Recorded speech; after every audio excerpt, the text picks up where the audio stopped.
Bonjour et bienvenue sur cette vidéo pour faire un choix entre un oracle et un tarot de Marseille.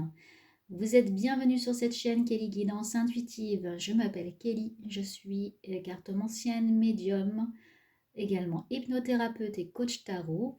Et sur cette chaîne, vous trouverez des vidéos pour vous aider à tirer les cartes, débuter dans le tirage de cartes, mais aussi développer votre conscience et votre intuition pour vous permettre de capter également des messages de vos guides ou autres.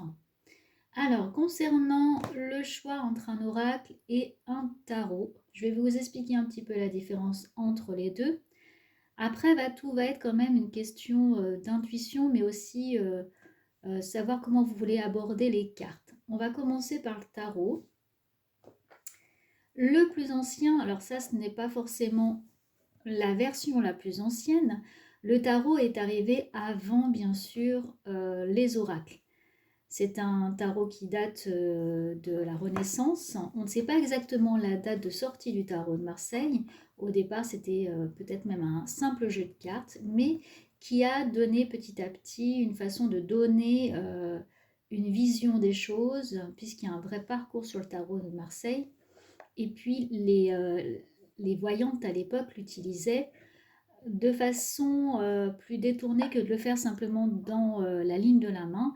Elle pouvait tirer un jeu de cartes, ce qui s'apparentait à un jeu déjà, et être plus discrète, je pense, parce qu'à l'époque, rappelez-vous, on brûlait quand même les sorcières, les voyantes, voilà, on les brûlait sur un bûcher, donc je pense qu'il fallait être assez discret. Donc, le tarot, moi j'ai commencé personnellement par le tarot de Marseille, je l'ai eu en vision dans un rêve qu'il fallait que j'achète ce jeu et je ne connaissais absolument rien aux cartes. Donc il a fallu au départ voir déjà quand j'ai vu l'image, la première image, donc c'est très simplifié, les couleurs sont assez vives, il y a plein de versions du tarot, mais la plus originelle, elle ressemble à ça en fait, au niveau des cartes. Vous allez avoir des couleurs différentes, ça va même être beaucoup plus simplifié. Donc il y a eu beaucoup de revisites du tarot. Par contre, les significations sont identiques d'un tarot à un autre, même s'ils ont été revisités au niveau de l'image. Par exemple, au niveau des cartes, les cartes majeures, les cartes mineures, les cartes mineures de ce style-là, j'ai eu un peu de mal au départ, donc je suis allée vers un jeu revisité pour apprendre. Un tarot va vous demander un investissement pour apprendre la symbolique du dessin, d'abord, comment sont positionnés les personnages s'il y en a. Donc il faut apprendre tout ça au niveau également peut-être même des couleurs, le positionnement, le numéro. Donc il y a une vraie connexion à la numérologie dans le tarot de Marseille.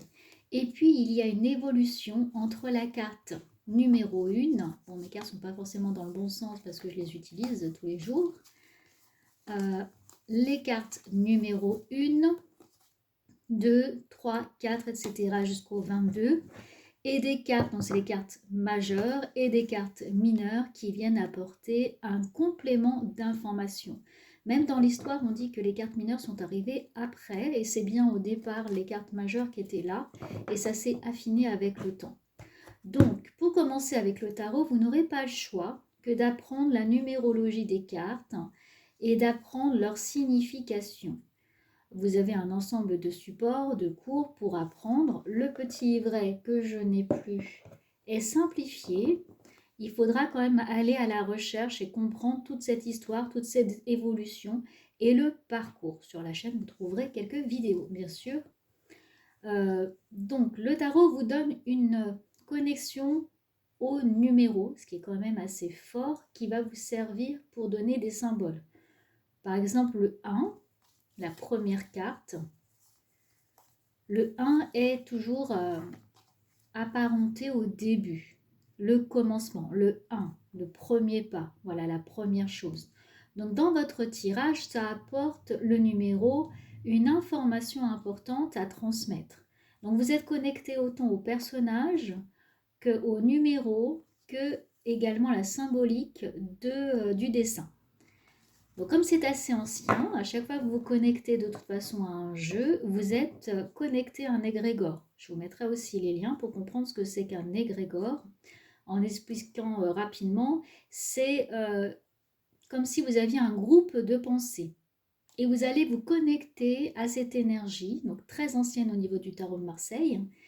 Et c'est pour ça même que de très bonnes cartomanciennes, sorcières entre guillemets, tirent avec le tarot de Marseille parce qu'il y a une énergie, une connexion à cet égrégore, cette boule d'énergie, de connexion spirituelle qui se met en place.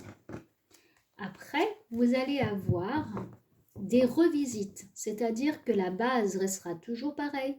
Vous aurez toujours les cartes mineures, les cartes majeures avec la même signification.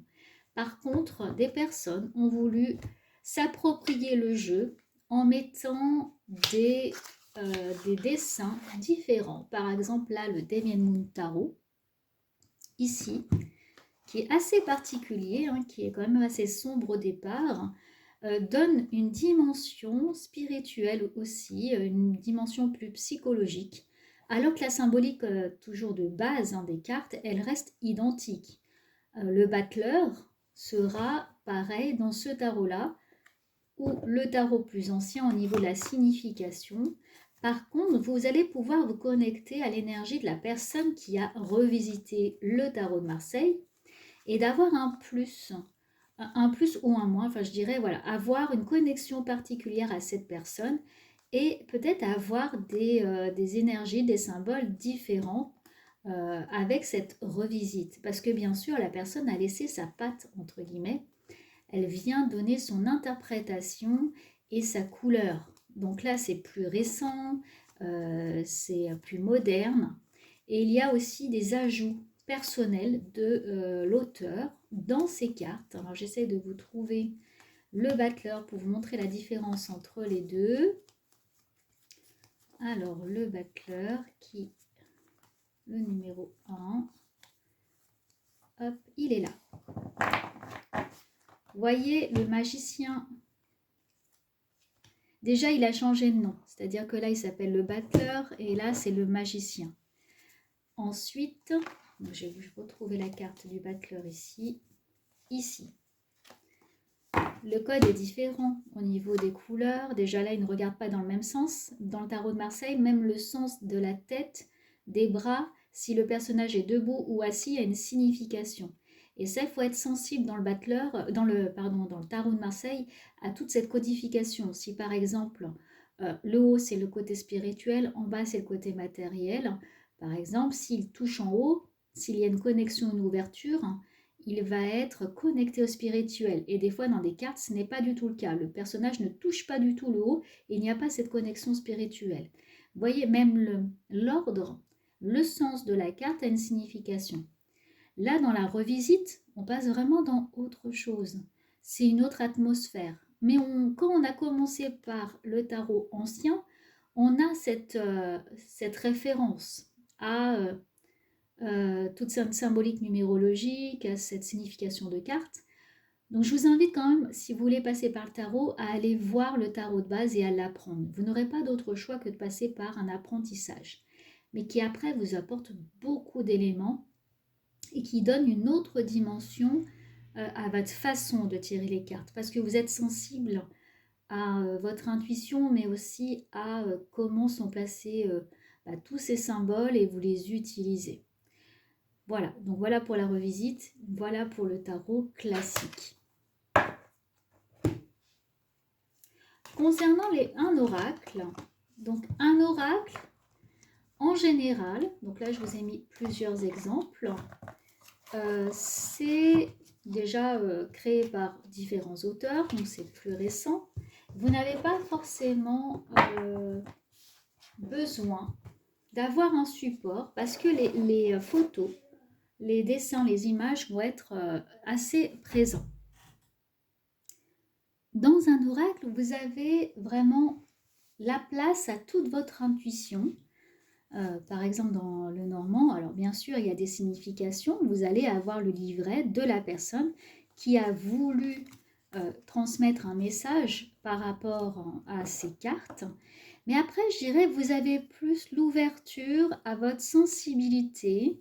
Alors, certains oracles rajoutent aussi des références à d'autres jeux. Là, on a le jeu classique, hein, par exemple l'As de cœur. Donc, l'As, le 1, le commencement également, le début. Mais on a aussi là un homme séduisant, le mâle, le yang. On peut donner la signification qu'on désire derrière. On peut s'approprier, bien qu'on se connecte aussi toujours à l'égrégore, mais on peut tout à fait débuter facilement, très facilement avec un oracle. On a des oracles où c'est simplement un message, il n'y a pas de dessin. Donc là, il vous suffit, voyez, de placer votre main gauche au-dessus de l'oracle, de fermer vos yeux, de penser à votre question, une situation, et puis choisir une carte pour laisser l'intuition vous guider et guider les anges. Vous battez et puis vous tirez votre carte. Voilà, miracle. Nos ailes de lumière t'enlacent ainsi que ce que tu aimes. La situation actuelle est protégée par des forces supérieures. Les forces de l'amour sont en action. Tout va s'arranger. Le miracle. Donc oui, c'est des beaux messages aussi. Ça permet vraiment de se connecter à son cœur, à son intuition. Et puis surtout, très rapidement, même si vous n'avez jamais tiré de carte, vous allez pouvoir vous approprier le jeu et tirer des cartes tout de suite. Bien sûr, pour aller plus loin, par exemple l'oracle de Béline. Bon, Béline quand même, ça date aussi un petit peu, hein, 1845. Je dirais de plus il va être ancien, plus il va falloir peut-être aller étudier. Parce que là, on était vraiment sur une analyse de la carte, de la symbolique. Là, on a toutes les planètes aussi. Vous verrez les vidéos que j'ai mises par rapport à Béline. Mais par contre, la symbolique des cartes est quand même beaucoup plus facile que le tarot de Marseille, je dirais celui-ci. Vous voyez entre une carte, là, le 2 de bâton, et puis ce jeu-là, là, on a quand même une image qui date de la Renaissance. Donc, c'est quand même un peu plus compliqué pour savoir que bah, voilà, le 2 de bâton, le bâton, référence au bois, référence à la matière, c'est de la légèreté, on est capable avec le 2 de bâton d'avancer, d'être subtil, d'utiliser ses capacités. Et puis on prend de la hauteur sur la situation. Bien sûr, pour ça, il va falloir étudier les cartes. Là, je vous dis, je ne suis pas passée par ce tarot-là parce que celui-ci, je n'arrivais pas à accrocher avec cette symbolique très renaissance, très simplifiée, qui me fait penser à quelque chose d'assez froid. Donc, je suis plutôt allée voir directement la signification des cartes et je suis passée par ce jeu-là pour apprendre les cartes mineures. Par contre, les cartes majeures, celles-ci, majeures, pardon, me parlent énormément. Voilà, ces cartes-là me parlent énormément et j'ai eu facilement un contact avec ces cartes-là, ce qui n'était pas le cas avec les mineurs. D'ailleurs, ça a été fait en deuxième temps, donc il se peut que l'égrégore ne me parle pas non plus. Pour faire votre choix au niveau d'un oracle, par exemple, eh bien, il faut avoir une attirance. Il faut peut-être que le jeu vous parle, les couleurs vous parlent. Par exemple, celui-ci, quand je l'ai choisi, j'ai beaucoup aimé la douceur des symboles. J'ai adoré vraiment l'image de la carte avec toutes ces couleurs. C'est surtout la photo. Vous allez la voir entre les mains, vous allez faire vos tirages, vous allez vous l'approprier. C'est important déjà qu'il vous plaise. Ensuite, par exemple pour celui-ci, vous choisissez une carte. Il y a simplement un mot et puis il y a le fameux dessin. Et ensuite, vous avez le livret qui vous donne l'explication. Donc là, on est vraiment sur un oracle où on lit l'explication tout simplement. Et après, on peut aller plus loin et s'aider du support, s'aider de la carte, voir ce qui nous parle et se reconnecter aussi à son intuition, à l'égrégore de l'oracle aussi, pour aller plus en profondeur au niveau de son tirage. Par contre, si vous débutez, vous avez simplement qu'à lire ce qui est marqué sur le livret. Si vous avez l'explication, pour revenir sur le tarot, quand vous regardez le livret explicatif, c'est très simple. il n'y a pas grand-chose. On ne vous parle pas de toute la symbolique du numéro, des couleurs, du positionnement, etc. Que là, même si vous voulez aller encore un peu plus loin pour interpréter l'oracle et ce que l'auteur a voulu dire, vous n'aurez pas plus que le livret. Voilà, c'est vraiment la différence parce que c'est unique, c'est une personne qui l'a fait, c'est le choix de l'auteur qui a voulu transmettre ces messages. Donc c'est plus récent, par contre beaucoup plus facile à utiliser au départ. Tout dépend ce que vous voulez faire au niveau de votre tirage. Vous l'aurez compris, si vous voulez des tirages plus complets, je vous invite vraiment à utiliser le tarot de Marseille et à compléter par des oracles. Les deux sont complémentaires, mais le tarot est plus ancien, a une bonne base et vous êtes connecté aussi à la numérologie.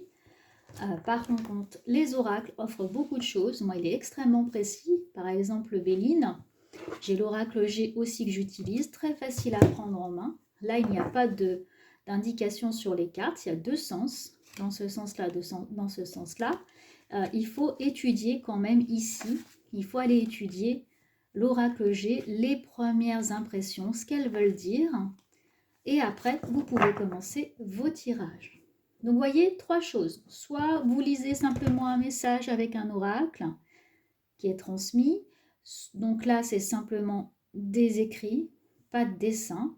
Ensuite, vous avez le dessin avec, ici, le dessin avec l'explication.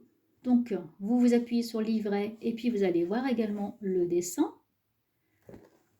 Vous avez ensuite des oracles qu'avec un dessin, pas d'écrit. Donc, il faudra également passer par votre intuition, mais allez voir au départ simplement les significations. Et puis après, vous pouvez totalement vous l'approprier. Vous avez des jeux oracles plus ou moins récents, également plus ou moins vieux aussi. Voilà, c'est à vous de voir ce qui vous parle.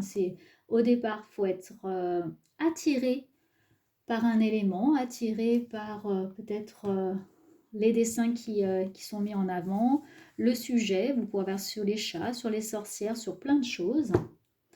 Et puis le tarot, donc, qui a été revisité, donc voir s'il y en a un qui vous parle plus qu'un autre. Vous voyez, on a aussi là le tarot égyptien.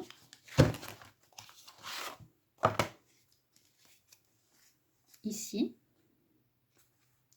Donc moi, j'avais même marqué des choses au départ quand j'ai commencé à apprendre le tarot.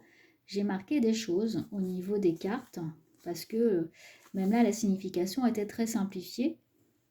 Donc après, je suis passée, une fois que j'avais bien appris, je suis passée sur le tarot Deviant Tarot que j'utilise quand j'utilise le tarot entier. Parce qu'on peut aussi utiliser le tarot qu'avec les cartes majeures. Et souvent, j'utilise qu'avec les cartes majeures et je complète avec les mineures. Vous pouvez vous-même également créer un oracle. C'est ce que j'ai fait moi, ici. Ou, eh bien, pour créer mes cartes, je me suis connectée également à mon intuition et savoir ce dont j'avais besoin par thème. Voilà. Donc, sur mes cartes, il n'y a pas de texte, il n'y a que des images, des dessins. L'intelligence, le cocooning, la vision, la clairvoyance, le boulet, le secret caché. Donc après, c'est ce qui me parle à moi et c'est ce que vous faites quand vous vous connectez à un oracle, c'est au niveau de l'auteur. Là, on est sur la répétition, les cercles qui reviennent, la communication également, l'intelligence au niveau de la communication non violente, etc.